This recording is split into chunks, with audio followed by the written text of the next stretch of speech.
So today, our talk is on dementia and general aging, and we are very honored to have with us Dr. Marlie, who is a neurologist from Changi General Hospital. So she will share with us on her insights and very wonderful knowledge and very insightful knowledge about dementia. So without further ado, let's have Dr. Marlie.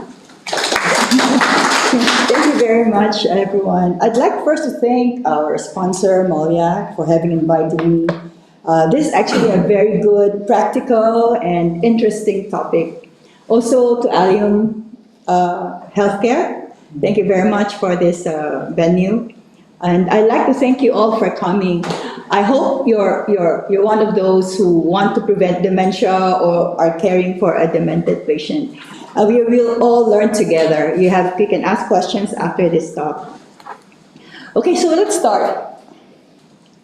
Okay, so first of all, I also would like to thank a friend of mine from Changi General Hospital because he also shared with me some thoughts about dementia, and I also got this acknowledgement from a certain pamphlet by Sing Health, and it's a caregiver's easy guide supporting patients with dementia.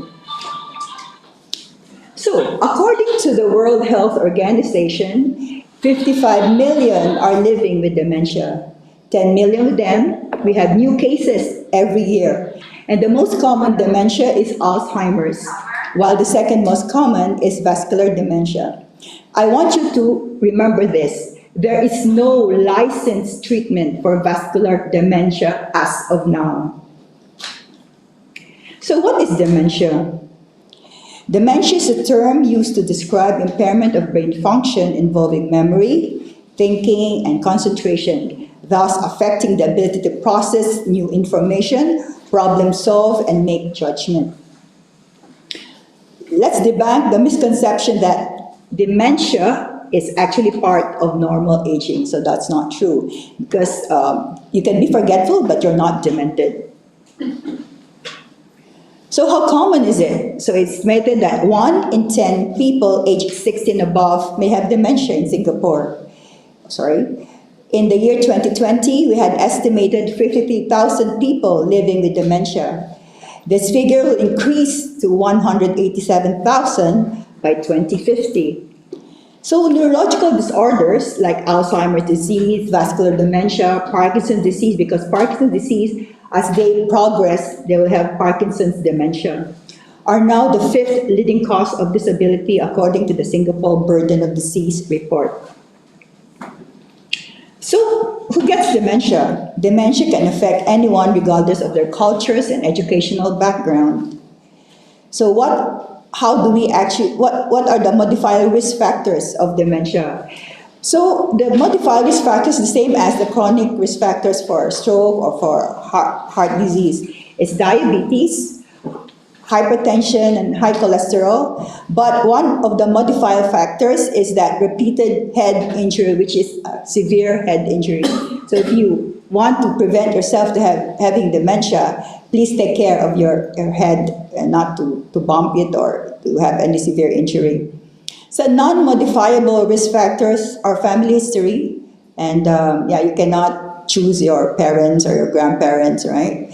And age, you cannot also choose to become 20 years old when you're about to be 60 or 65. Parkinson's disease, because as I said a while ago, when the Parkinson's disease progresses, you will have dementia in 5 years. And stroke, history of repeated stroke or several strokes which will cause vascular dementia.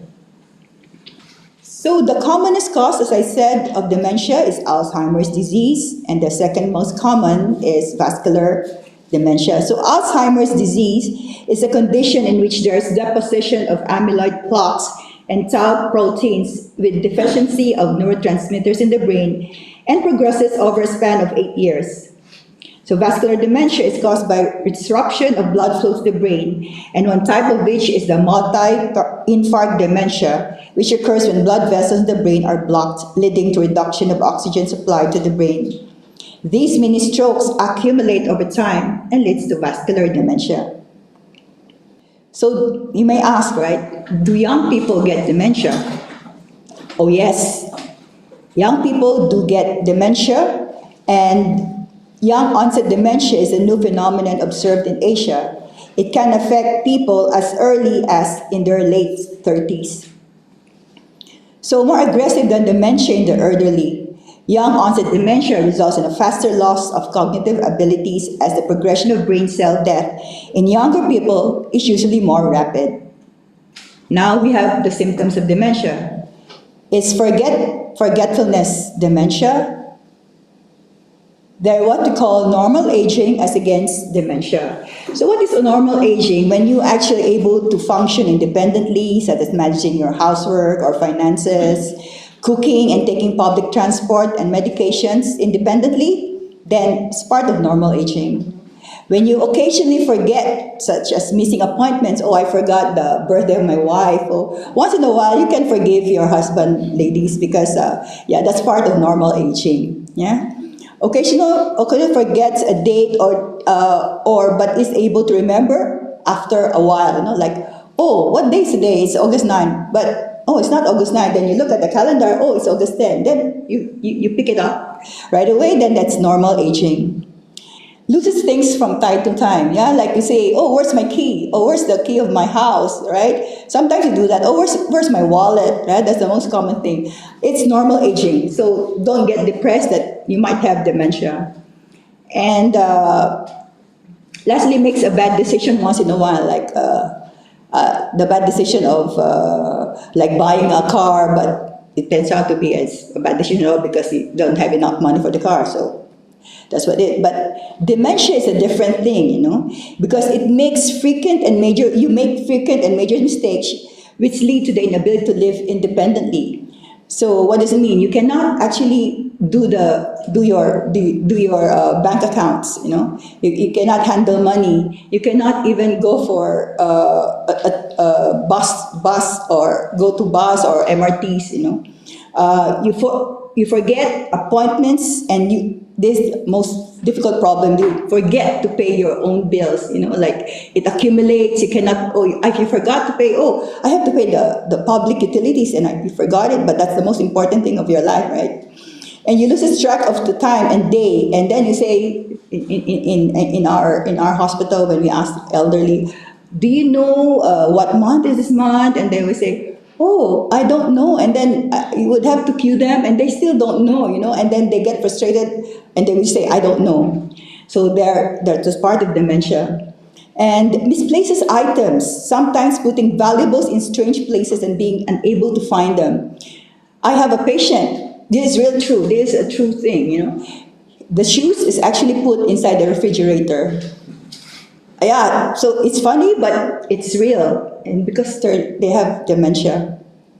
He has difficulty understanding what's said and answers questions incorrectly. So whatever you ask them, and then they answer you differently, and you say that, oh, that's very odd. Yeah, it's a red flag. Probably you might want to bring your loved one to a nearby hospital or a doctor. And he has poor judgment and makes bad decisions. Poor judgment is like you see something and then you just keep it and then you don't tell anybody about it. I think it's a poor judgment. Okay, so what are the stages of dementia? Actually, when your family wouldn't even think that you are having dementia within the 3 years. Within the 3 years. Then it starts really going to be noticed, right? So apparently, the first stage is a mild impairment. So dementia begins subtly and progresses for 2 to 3 years before it becomes noticeably by the family. Early or mild dementia, the patient actually is within 1 to 5 years, and he forgets, misplaces objects, forgets names, has decreased work performance, has signs and symptoms of depression, had difficulty in concentration, and longer to accomplish usual tasks. Then after that, you have the middle or moderate. And now the patient neglects hygiene, He doesn't want to change your dress, doesn't want to take a bath, he doesn't want to brush your teeth or comb your hair, and sometimes he starts to be aggressive and agitated and unable to recall names. And then see the son, and then says, oh, what's your name again? Or the sweetest daughter that she had, and she forgets the name and the face. And lastly is the late or severe dementia. This time the patient becomes incontinent and lacks motivation in any activities. Like if she usually cycles, he doesn't want, or if he usually plays mahjong and he doesn't want mahjong anymore. A diminished remote memory. When I say remote memory, like a date, like you should have remembered the date of your birth date. That's a remote memory. Remote memory is the day that you got married with your husband, right? And she totally forgotten or unable to perform ADLs. ADLs is like brushing teeth, combing, toileting. It's dressing up. That's the activities of daily living.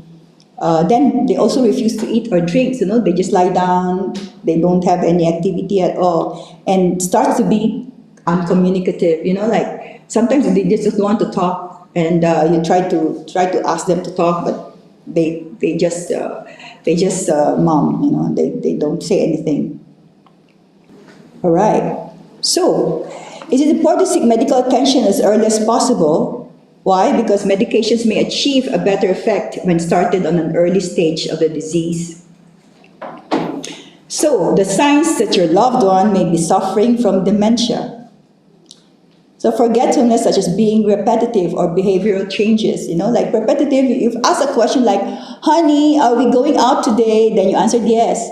Then they'll do something and then you come back again and they say, honey, are we doing it today? And you say yes again. And then it's just repeatedly doing it. And then there's some behavioral changes. Later on, I will tell you about some behavioral changes of patients with dementia. I'll let you, you'll see that later on. And then the caregiver becomes burnt out. It's so difficult already to take care of her or him, like has tantrums, or she becomes violent, or he's just very difficult, and the patient, the caregiver cannot cope anymore. Or he endangers herself or himself, like you wander around, the patient wanders around, you have to follow her wherever he goes. And he actually hurts himself or others. Sometimes he just bangs on the bed, bangs everywhere, and he hurts himself. Or he hurts the caregiver, tries to hit him or kick him. So that's the time that I think you should be going to a doctor. So how do you diagnose dementia? I think we are all interested in this. How do you diagnose dementia? It's just like, do you have a certain blood test or a certain thing that you do? So actually, it starts with interview. You interview patients, and then you have this assessment of cognitive assessments, and one of which is the abbreviated mental test. AMT is a 10-point question. It asks about age, date of birth. I will show you later a sample of that. And another assessment is the clinical dementia rating, which has memory, orientation, judgment, and problem. I will show that. Yeah. So this is your abbreviated mental test. It actually has 10 questions. It doesn't mean that if the patient has less than 7, you have mild cognitive impairment. Because these patients are probably, not in the mood to answer you, but you have repeated it, and it's still less than 7, then you can assure yourself that this patient has mild cognitive impairment. So this is your CDR. So if you look at this, right, in memory, orientation, judgment, community affairs. What's community affairs? If he's able to go with the community and be having lunch with your friends or with your neighbors, or go around and buy stuff, go to the grocery. If he's unable to do that, then slowly not able to do that, then probably he's becoming demented.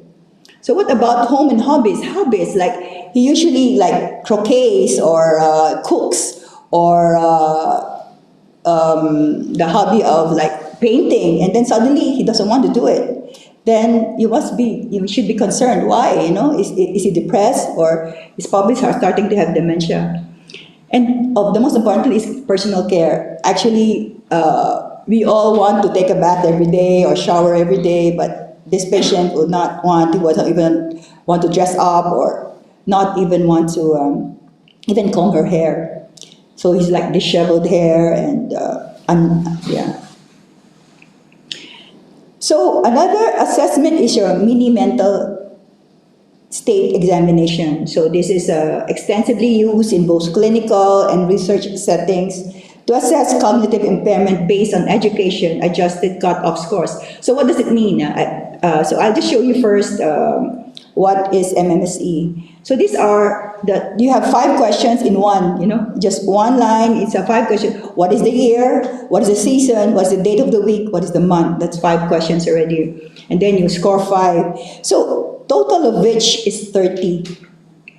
And if you are highly educated, 26 and above should be a normal thing. But if you go beyond that, then you might be having mild cognitive impairment. But if your education is not that highly, 21 and above is still okay, but 21 below is already a mild cognitive impairment. Okay, let's go back to the other one. The other is a Montreal Cognitive Assessment, which is MOCA. So MOCA is the widely used 30-question test to detect cognitive impairment. It assesses different cognitive domains like attention, concentration, executive function. If you look at this, you would have to see that. So you will have this visual spatial executive function. If you look at this, right? So what does the 1 do? So it's 1 and A, right? Then 2 and B, then 3 and C. So they have to know that to show that you have the executive function is intact. Then you have naming. So what is this? What is this? No, it's a lion, etc. So yes, some patients will really have difficulty doing this, especially when you have memory, you have attention. Attention is like, how do you spell world backwards, right? DLOROW, something like that. But this one is actually numbers, They say 21854. So how do you spell that backwards? 45812. So something like that. And then, subtraction, so attention, 100 minus 7, minus 7, minus 7. So 100 minus 7 is 93, minus 7 is 86.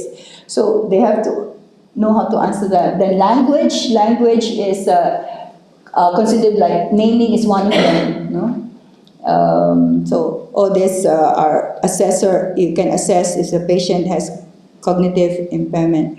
So what else do we do to assess dementia? So you do brain scans, all right? You look at CT scan or MRIs. So when you see some tumors, they could actually affect also memory, especially in the temporal lobe. And when you have strokes and repeated strokes or repeated microbleeds in your brain, right, you will have dementia. What about PET or positron emission tomography? Actually, this is needed to see if the patient really has Alzheimer's disease because you could look at the amyloid and the tau proteins in the scan. So another thing is to take bloods, your thyroid function test, your vitamin deficiencies. So these ones are just very easy to get from the patient, right? However, CSF or the water in the brain, then you do a lumbar puncture. We don't do that anymore. So I think PET has actually done it for this. So now, how do you manage? So there's a what we call behavioral and psychiatric symptoms of dementia. So we actually look at these patients, right? And how do we help them? So repetitive behavior is a set of behaviors characterized by repetition, sleep problems, agitation, aggression, and sometimes screaming and shouting. So how do you help them? You distract, engage your loved one with simple hands-on activities. You acknowledge their feelings and reassure them that they are safe and loved. Find out unmet needs or discomforts such as, are you thirsty? Are you hungry? You feel tired? Oh, you want to go to the toilet, etc. So schedule exercise activities, by the day you have to schedule by 8 o'clock, you have eaten your breakfast, and you will go to the park and do some exercises. Examine your home environment to make sure that eliminate noise levels or visual clutter. So many, things inside the house. and anything that can possibly trigger the behavior. If they are shouting for someone from the past, like a dead husband or a parent, and they just tell them, who is that, and what do you want to tell him, etc. So if shouting occurs at night, a night light in the room may be reassuring. So I think you should remember, if the behavior is not causing any harm, you may choose to ignore it. However, do only ignore the behavior and not the person with dementia. So apathy is being unconcerned with what is happening in the surroundings, a state of being indifferent in one's surroundings and the well-being of family, friends, or even oneself. So I think this one you should also go to the medical doctor, because they want to rule out depression or some medical problems, like it's probably sick, or it's having fever, or it's just not able to eat anymore because there's a stomach pain or something. But do not use force and be selective with activities. And you can also bring them to a daycare center where they can actually go around, socialize with other people. And praise and reward. So what praise and reward? You tell your loved one that, or you tell your husband or your wife, honey, when you eat this, I will go to the park. Or when you eat this, we will do what you like, what activity you like to do best. Then maybe he will be more active and not apathetic.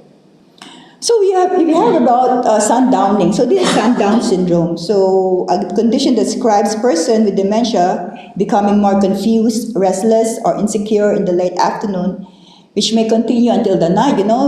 There's a lot of that in the hospital. They shout, they bang their beds, they curse at you, they kick you. Even the nurse who gets blood pressure, they would just slap them or hit them or pinch them. So what do we do with them? So make the activities in the morning, like 7 to 9, monitor and restrict that caffeine. A lot of, I realized that a lot of Singaporean elderly, they want to have coffee. So probably just give their coffee in the morning or late in the morning. In the afternoon, stop giving them coffee. Then after that, make them a little bit of activities and exercise. Okay, you discourage naps, but of course you cannot prevent them from having naps, right? And actually sleeping is actually a good thing as well. But don't exceed up to 30 minutes, you make them up in the early afternoon. It's time to have some tea or something. And avoid appointments, like bathing or going around, stressful activities in the afternoon or evening. So this is the best thing. Create a calm and soothing atmosphere. And at nighttime, you have to induce, the closing the curtains, very quiet, and they know that it's time to go to sleep. Okay, this is actually very interesting hallucinations, right? And they also have that, and they experience smell or taste or feels, hears, or senses that something that does not exist. So one of the patients actually say that, I saw you there talking to her. Oh, you are my wife. Okay. But then you can't actually correct them. But if they don't overreact, oh my God, he's getting crazy, or what's happening to him. So this actually happens, and these are some psychiatric problems of patients who have dementia. So acknowledge that they may be frightened by hallucinations, and they do not argue with them, and what they experience is very real to them. Explain the real situation calmly. If your loved one does not accept it, repeat it when they are more calm. Schedule exercise and activities expend their energy, but not to the point of exhaustion. Examine your home environment again, and try to reduce or eliminate noise levels as usual as the former ones. And if they are shouting for someone in the past, again, ask who are you shouting to and what do you want to tell him. And of course, again, reassure them that this is a very safe place, it's time for you to sleep, and this is the night lamp, and it's very quiet. You have to have a quiet and peaceful place. So now we have been acting about agitation and aggression, right? So what is agitation? It's a state of heightened emotional response to provocation. But you have to remember that the demented patient may be agitated without provocation, right? So what is aggression? Aggression is a further level of agitation in which the behaviors can be expressed through verbal abuse, like they say, inanities, and then they hit, they destroy the beds, in the hospital, or they throw things, and they're physically violent, like they hit the nurses or pinch the doctors, etc. But please don't overreact. Just be calm, be the motherly, bring out your motherly nature and just give the tender loving care. So look out for signs, that they are aggressive or they are being agitated. To ensure a safe environment, as I say, show tenderness, love and care. Avoid fighting fire with fire. So stay calm and avoid an argument with the person. Yeah? Heated response from you may worsen the situation.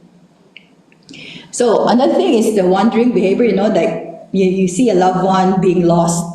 And a common behavior observed amongst persons with dementia that can put them at risk, for also attributing great stress to the caregiver, right? So what do? Identify when does he wander, why does he wander, what does he want, where does he go?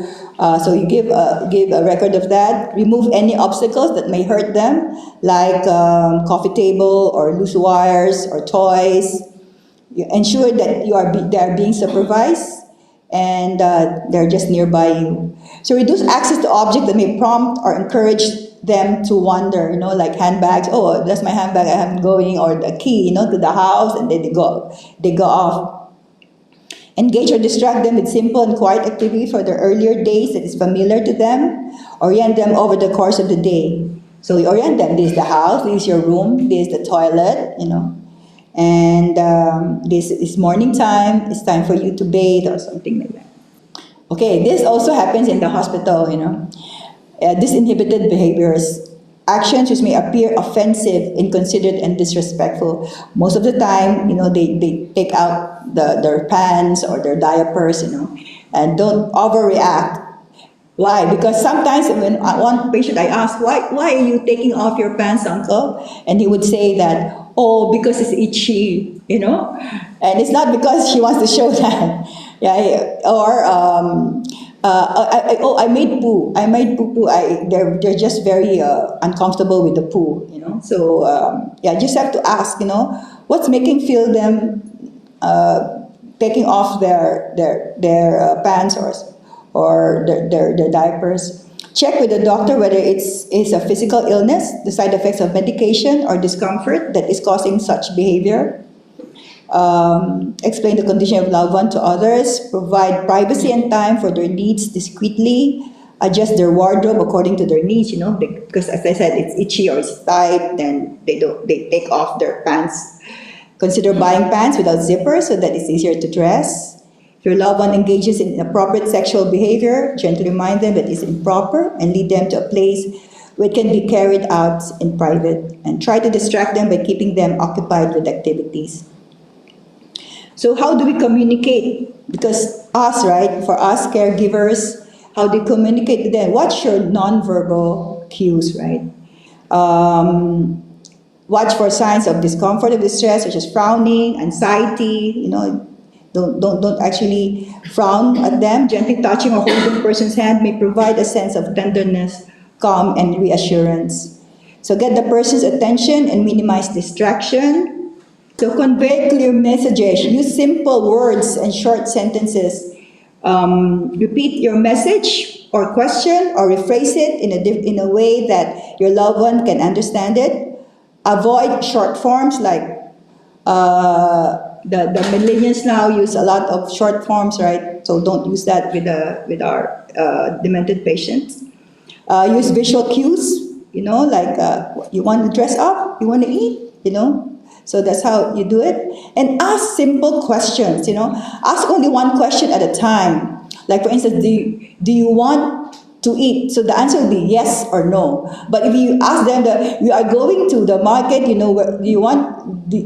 know which market you want to go to? It's an open-ended question, right? So it's not a yes or no. So make it simple. So another thing, you have to have to choose, right? If you are asking them to make a choice, Narrow it down to only two options. For example, do you want tea or coffee? Right? So you don't have to say, oh, we have a lot of food on the table, there are blah, blah, blah, blah, blah. And then, yeah, so they just be more confused. So listen with your ears, eyes, and heart, right? Be patient when waiting for a loved one's reply, because sometimes it takes them a time to answer you. You know, when you say, what should you want, coffee or tea? Then you're impatient. You say, come on, let's go, because we're going now. What do you want? No, don't do that. Take time. We have to be patient with them. They're struggling for an answer. You can help by suggesting words. So sometimes they have what we call word finding difficulty. You know, like they want to say something, but because of language, because it's lost with dementia, they're able to. Then you help them. Like for instance, like you want to shower, then you want to say, oh, bathe, right? Then what, do you want to shower or bathe, or, shampoo your hair? So those stuff, not go to the bathroom and, and just don't do anything, not say anything. Remember that there's such thing as language of the heart. You feel what they want because this is your loved one, right? So respond with assurance that everything will be okay. Oh, yeah, you can talk about the good old days, these demented patients, the patients who are living with dementia. I'm so sorry, I've been saying demented. I think that is wrong. We say people living with dementia. They want to talk about their good old days, like, oh, when I was young, I was going to this church and it was very nice. Encourage them to talk about it, yeah? And of course, nothing beats humor, right? Yeah, and they love to laugh. So one of my consultants would always say that when I grow old, I'd like to be happily demented. Yeah, so yeah, put in humor with your talks with these patients. Yeah? So now this is for us. How do we protect ourselves from having dementia? So if you look at this, social engagement, cognitive stimulation, and education. What is social engagement? Like when you go around, you talk with your neighbors, you talk with your friends, families. That's actually social engagement already, And you can do volunteering work, like if you have a church or you have an organization, you can do volunteer work. So another thing is that education, there's no age about being educated or doing more things new, like having new language, learning how to paint, learning how to plant, you do plants, right? And you have to have cognitive stimulation. So read, and read. You can always read to prevent dementia. You can do puzzles, you can do crosswords, right? So mental stimulation, you use your brain or you lose it. So consistent evidence that keeping your brain active with social engagement, meaning to say you look at, have lunch with somebody, go around and say hello to everyone out of your house, go to the park, that's social engagement. And it says that it decreases risk of dementia or a later onset of dementia. So that's what we call cognitive reserve. So we have to build this so that in time that we grow older, we still have those reserves, right? So mental stimulation, what can you do? You can learn new language, you can read, you learn new things, you can paint, you can dance, do Zumba, and what else? So you have to remember memorizing 5 W's. Who, what, where, when, why. So in any situation, right, just make your brain active by, when you read something, just answer the 5 W's. Then, you see, do you do Sudoku? Or you have jigsaw puzzles, or do crossword puzzles, then that can stimulate your brain as well. And you actually go for the road less traveled. I've been in Singapore for 16 to 17 years. I've never been out of Singapore. And I choose, when I walk from hospital to the house, you have to choose, is there another way of going from hospital to my house? Then I actually do it. I actually look at other buses that can lead me to my house. So maybe you can do that too. Yeah. Oh, this is also a favorite because I like to sing. Yeah, music and dementia. So the music actually is in your brain, the frontal part of your brain, right? So what is the fact? The fact is one of the only activities that activates, stimulates, and uses the entire brain is music. However, they said that the large studies discount this, right? No more beneficial than other pleasant activities. So, but nevertheless, music is unique. Its powerful ability to elicit both memories and emotions, means of non-verbal communications with carers. So you can sing, you can sing with your loved one, what is your favorite song? I can sing for you, or learn the songs that he likes or she likes. So I'm keeping you sleepy, right? So keep calm and sleep. But then that is good as well. Why? Because these are the stages of sleep. And if you look at this, your stage 3 and stage 4, right? It is deep sleep and very deep sleep. So this deep and very deep sleep actually are very good for you. Why? Because deep sleep critical for memory formation and retention. So you have to have regular sleep schedule. And okay, what do I mean by be smart about napping? That's what you call power naps, right? In the afternoon, like you just give 10 minutes or 15 minutes of naps, right? You can actually do that. And set the mood, relaxing bedtime ritual. So you have to have a time, like I sleep at 9 p.m. Yeah. Very early, right? But I'm an early riser as well. I wake up at 4 o'clock, yeah, because I go to church. So that's how it is, my time. I know when to sleep. I know that I'm going to church at around 6:30 in the morning, so I prepare myself. Then that's an activity, Activity is going to church is something. Going to your, the Tai Chi is an activity. Yeah, you do that, right? So yeah, continue doing it. So yes, as I said, Chai Chi exercise and healthy brain aging. So with normal aging, when you age, 5%, there is a 5% decrease of blood flow to your brain. So we cannot help that, right? So there's non-modifiable. So why are we concerned about that? Because blood actually has oxygen. It's a has oxygen carrying capacity and nutrients. And if you have a blood flow that's decreased, then the removal of waste in your brain is also decreased, right? So they said that regular exercise is associated with lower risk. Why? Because when you actually exercise, blood flows to your brain. And higher levels of fitness associated with larger goals. So what is hippocampus?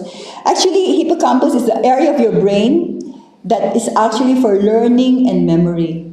So when you exercise, the hippocampus becomes bigger. So that's what it says. It increases in volume.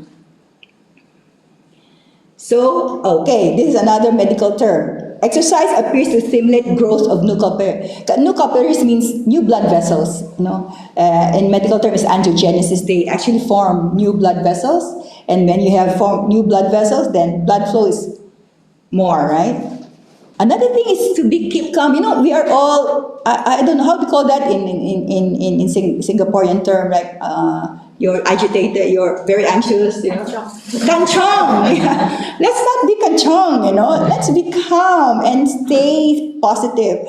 So if you look at this glass here, right? A pessimistic person will always look at this glass as half empty.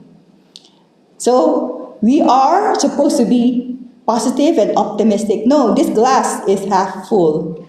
And yeah, when somebody actually tells you off or berates you or something like that, keep cool because you know you're better than him. So yeah, so I usually don't lose my cool that much, but sometimes I do. The hospital, it's more for patient's sake, but I don't.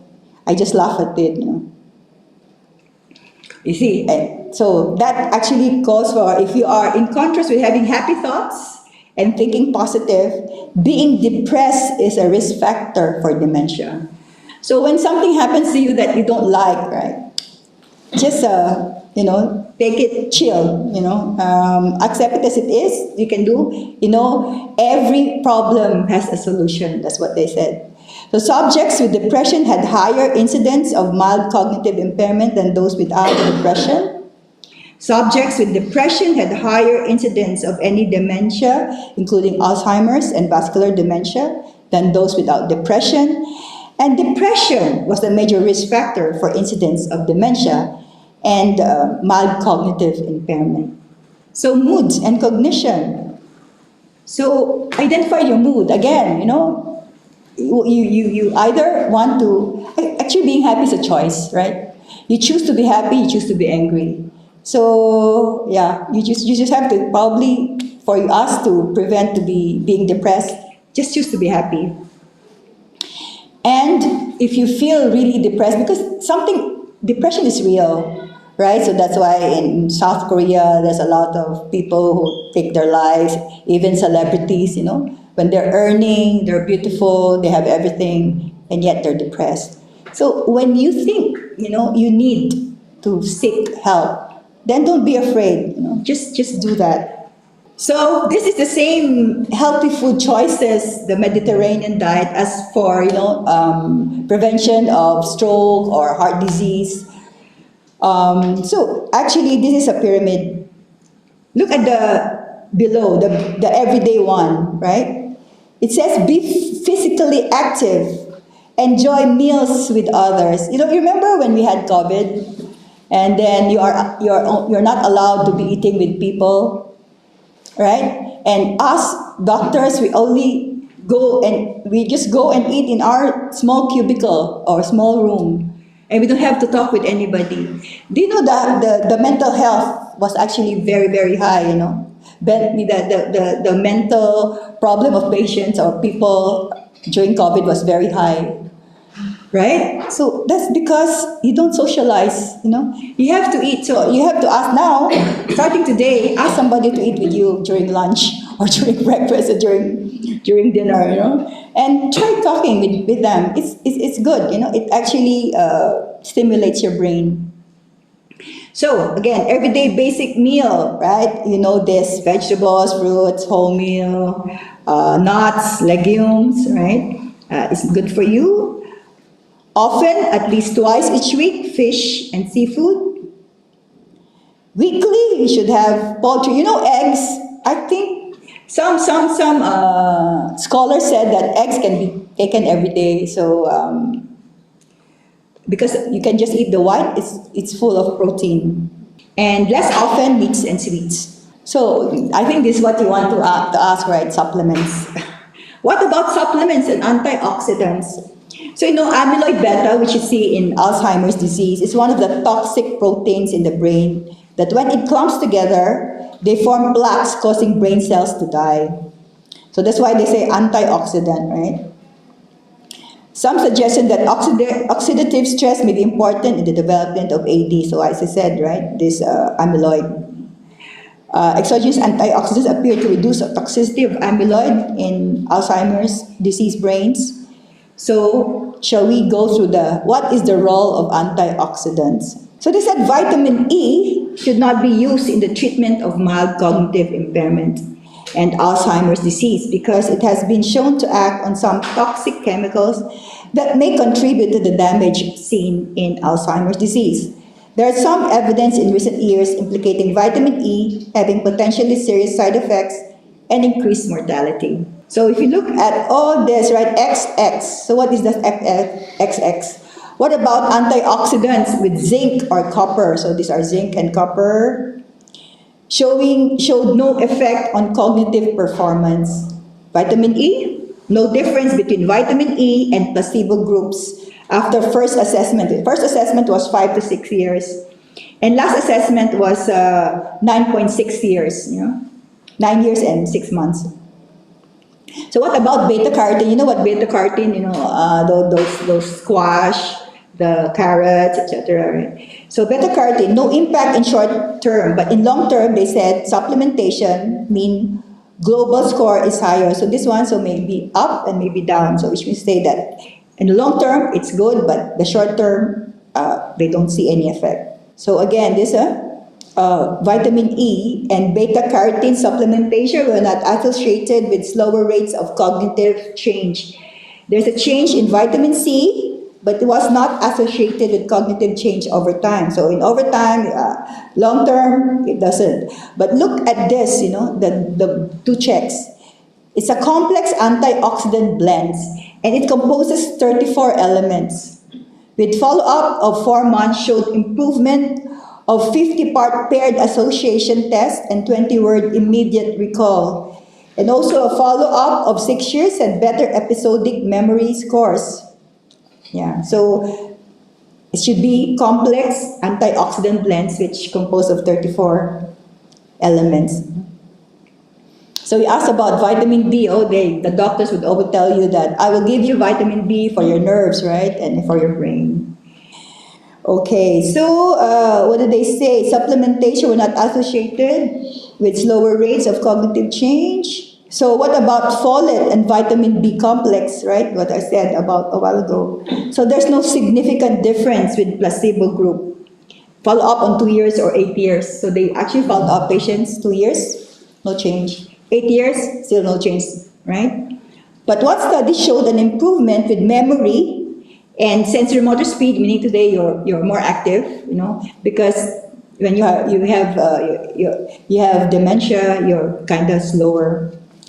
And processing on 3 years follow-up. So on 3 years follow-up, they became better. But that is only one study here. So, and then, doctors, if you see a cardiologist, they give you omega-3, right?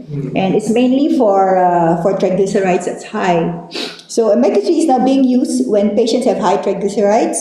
Triglycerides is part of the blood test in the lipid panel, your cholesterol, your bad cholesterol, and your good cholesterol. But here, actually, it's good for, if you see this, like salmon has the highest content of omega-3. So that's why, is salmon expensive in Singapore? It is, right? Because it's very expensive abroad, like you go to the States, Japanese restaurants are very, very expensive. They said method of 3 studies found no effect after 64 months, but they said 3 years time there is, but we're not sure. But we give omega-3 to prevent strokes. When their triglyceride is high, we do give omega-3. I've heard about ginkgo biloba, ginkgo, right? They said it's for memory. Well, there is a randomized trial about ginkgo to determine if it slows the rate of domain-specific cognitive decline. So what they did, they took 120 milligrams extra, taking twice a day, and they compared with placebo. But the use of ginkgo biloba did not result in less cognitive decline in older adults with normal cognition or with mild cognitive impairment. And so, for the last slide, have you heard about coconut oil? Yeah. In 2013, Axona was actually prohibited in the US because they said that the company were not telling the truth about being medical food. But now, I read in journals in 2017, 2020, they actually have Axona again, And it's marketed as medical food in the US, contains caprylic acid. So what is caprylic acid? It's supposed to bypass the energy metabolism impairment observed in Alzheimer's disease patients to improve cognitive performance. So the pre-compound oxona was tested in phase 2. Phase 2 because when you do trials in medicine, right, there's phase 1, phase 2, phase 3. After phase 3, then they actually tell them that this is good or this is not good, right? But however, the company doesn't want to go through phase 3 anymore. So we don't know if this really works. Like larger phase 3 trials enrolling several hundred to 2,000 volunteers needed for FDA approval, but manufacturer decided not to conduct phase 3 studies to confirm effectiveness. So we don't know if it's really effective, but it's meant as a medical food. So actually also the Alzheimer's Association Medical Scientific Advisory Council has expressed concern that there is not enough evidence to assess the potential benefit of medical foods for Alzheimer's disease. So a few people have reported that coconut oil helped the person with Alzheimer's, but there's no scientific evidence that it helps. And the take-home message is dementia is a term used to describe impairment of brain function involving memory, thinking, concentration, thus affecting the ability to process new information, problem solve, and make judgment. Alzheimer's disease and vascular dementia are the most common causes of dementia. Dementia and normal aging are not the same. Please remember that. So you can still, do things to prevent dementia. So diagnosis of dementia will need, that's what I showed earlier, a mental cognitive test, blood workup, and brain scans. There are ways in treating and managing behavior and psychological problems like apathy, sundowning, hallucination, aggression, and agitation. Social engagement, education, cognitive stimulation can prevent and protect against dementia. Healthy foods and supplements can help slow the progression of dementia. And of course, if you have high blood pressure, diabetes, high cholesterol, you can prevent yourself from having a stroke, and that you can also help prevent, thereby help you prevent vascular dementia. And I guess this is the end of my slide. Thank you very much. If you have any questions, I hope I can answer them. Yes, ma'am. Yeah, thank you. So the assessment for dementia, right, is it common in GP? Assessment. Yeah. Oh, or I've got to go to poly or the hospital to go to geriatric and then go to NNI, That's true, that's true. We have what we call memory centers. Even Changi Hospital has a memory center. I am not sure if the polyclinic does this cognitive assessment, but if you want to really be certain that, because dementia is not a good thing when we tell that, oh, my mother has dementia already. It's better that a doctor, memory doctor, So GP won't have that. GP, I think they can do the thing, the assessment that I showed you. They can just, because it can be out in the internet and they can do that. But there are more, there are more things, as assessments that actually the doctor in dementia that has, there's what you call frontal battery testing, for frontal assessment battery, FAB. That's more. The most common is still MMSE, right? Yes, ma'am, because that's what we use for clinic. Would the GP be able to do MMSE and from there conclude and then issue medication? No, ma'am, no. Because when you say MMSE, right, that it doesn't mean that when you have MMSE that's low, that's high, it doesn't mean that he doesn't have dementia. Because you have to go and do other testing like MOCA or FAB. So when you actually suspect that your loved one has dementia, and then you go to a GP and he does MMSE, right? But the MMSE is like, oh, that's acceptable, it's 21, but it's 18, oh, that's okay, it's aging. But if you do more thorough, as I said, MOCA has executive function, has concentration, has naming, has language. It doesn't have in your MMSE, So you still recommend going to, say, a polyclinic and then defer to... Okay, so what polyclinic can do, they can do some blood tests, right? They can do some blood tests. They can do a little bit of your MMSE and AMT. AMT, we do that in the hospital as well. For our stroke patients, right, we have that AMT actually came from our clinical pathway. and we do that. Then after that, if it's low, right, for instance, it's 6, then we ask our occupational therapist to do MMSE. But sometimes we will say, oh, he's good, you know. I have a patient who is actually having an MMSE of 21, right?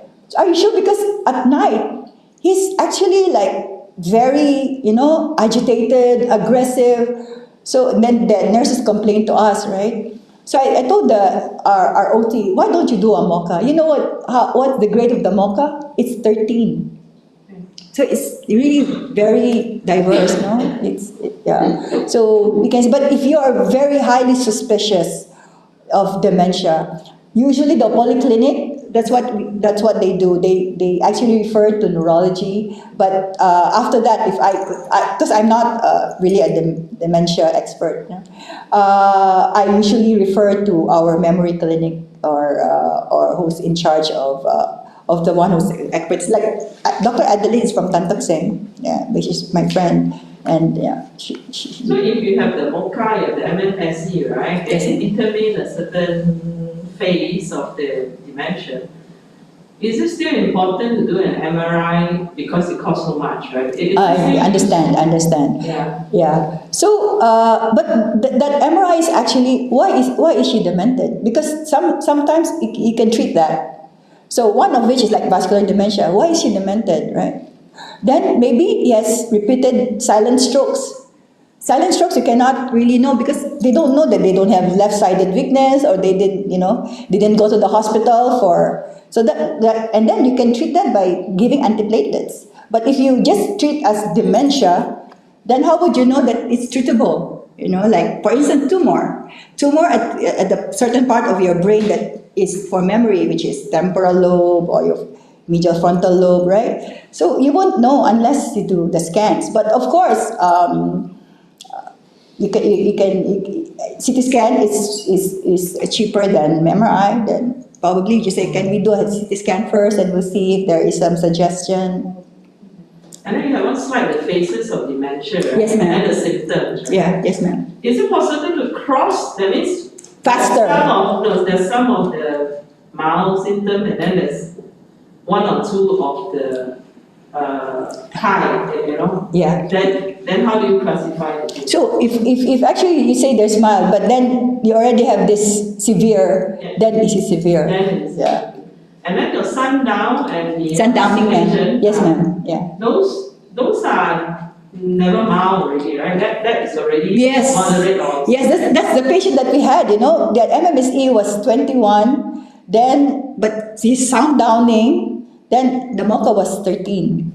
So actually we referred him to a memory clinic. Okay. Yeah. So recently I read in the papers there is something that is being researched that might help, right? The medication for Alzheimer's.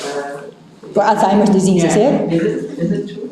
I mean, is it? Ma'am, for every trials that we do, right, in medicine, not necessarily any medication, as long as it's been like in the trial, third trial, no, phase 3 trials, then we have to look at it. We don't, not all written, we accept, because how was the trial actually done, you know? Was it randomized controlled, which is the highest, right, randomized controlled trial?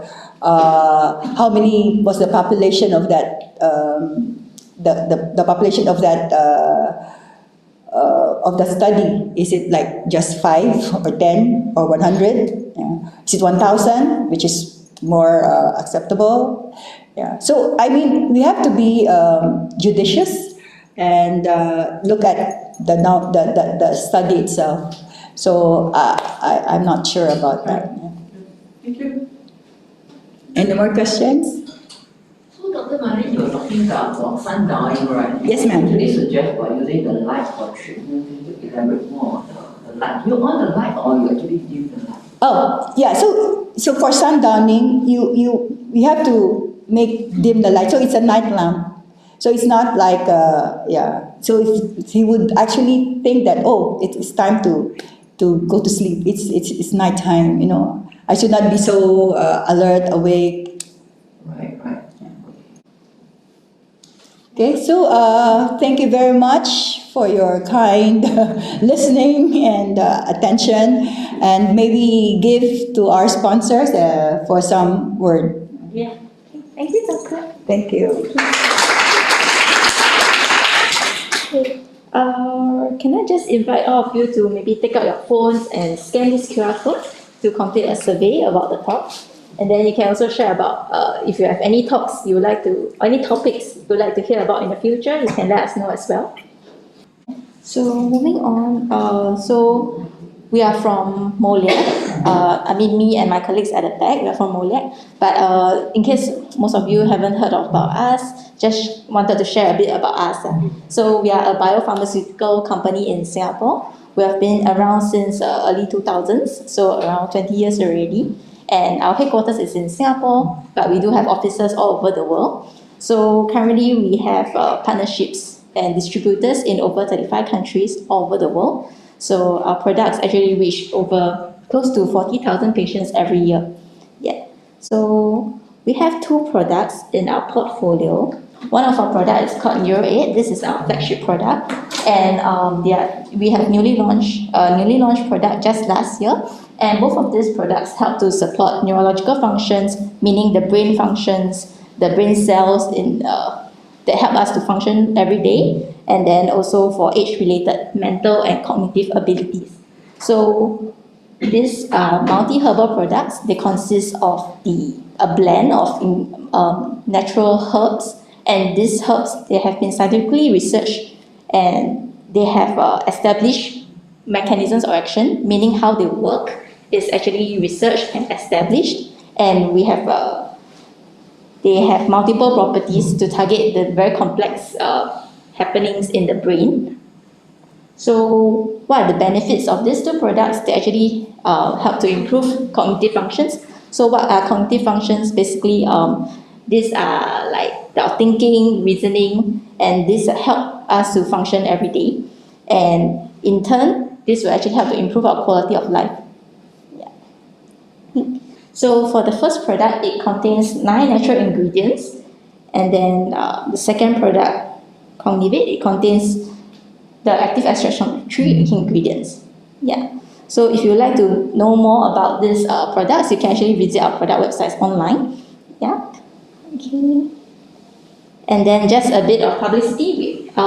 So today we had Dr. Marlie to share about dementia, and we have an upcoming event as well to share about stroke, brain injuries, and spinal cord injuries. So if you're interested, you can actually sign up for this event that's happening 3 Saturdays away. Yeah, so I will also send this invitation to you through your email, so you can keep a lookout for the registration link. Yeah, okay. Then that will be all for today. Thank you all very much for your attention and for joining us today.